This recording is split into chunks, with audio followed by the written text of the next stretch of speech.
Sa gitna ng ingay, naririnig ko ang iyong pangalan. Parang bulong na maliwanag,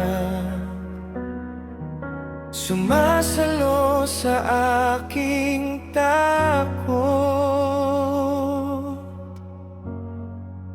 Panginoong Pantawag, narito ako. Sa iyong presensya, puso'y umuyuko. Hininga ko'y dasal, luha ko'y awit. Ikaw ang banal na di ko kayang ipalit.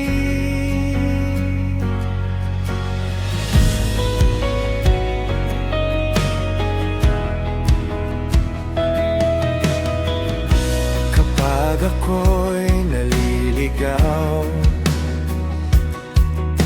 ikaw ang ilaw sa aking daan. Hinahawi mo ang dilim sa isang